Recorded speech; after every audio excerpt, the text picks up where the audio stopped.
Hello প্রিয় viewers, কেমন আছেন সবাই? আশা করি ভালো আছেন।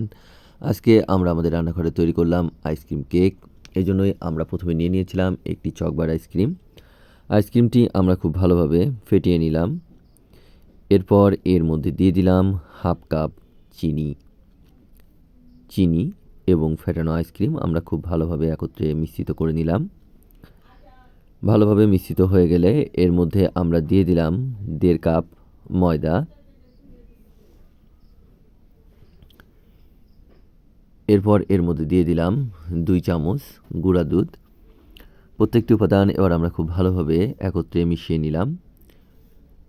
আমরা এর মধ্যে অল্প অল্প করে দুধ যোগ করে বিটার তৈরি করব। বিটারটি খুব ভালোভাবে তৈরি করব। বিটারটি যত ভালো তৈরি হবে কেকটা খেতেও অনেক সুস্বাদু হবে। এবার এর মধ্যে দিয়ে দিলাম বেকিং পাউডার। প্রত্যেকটি উপাদান আমরা খুব ভালোভাবে মিশ্রিত করে নিলাম এবং অল্প অল্প করে দুধ যোগ করতে লাগলাম। বন্ধুরা, যে কথা বলছিলাম আইসক্রিম কেক, এটা খেতে অনেক সুস্বাদু এবং আপনারা খুব সহজেই এটি বাড়িতেই তৈরি করতে পারবেন। এরপর এর মধ্যে দিয়ে দিলাম সাদা তেল।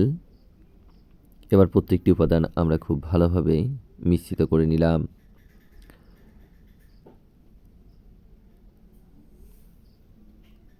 আমাদের ব্যাটারটি তৈরি হয়ে গেছে।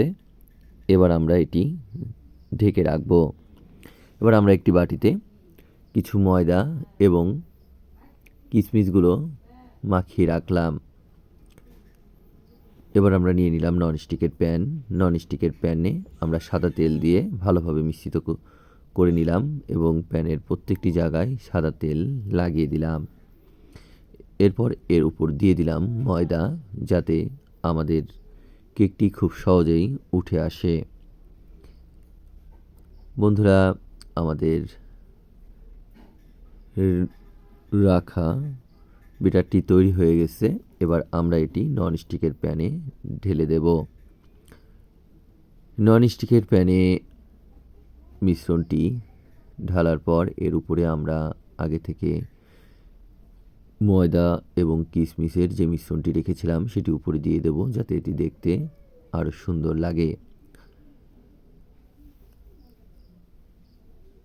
গ্যাসের চুলার আঁচে তৈরি হচ্ছে আইসক্রিম কেক।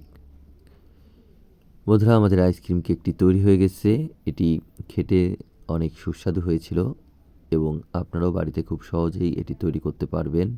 আমাদের চ্যানেলটি যদি ভালো লেগে থাকে তাহলে সাবস্ক্রাইব, কমেন্টস করবেন।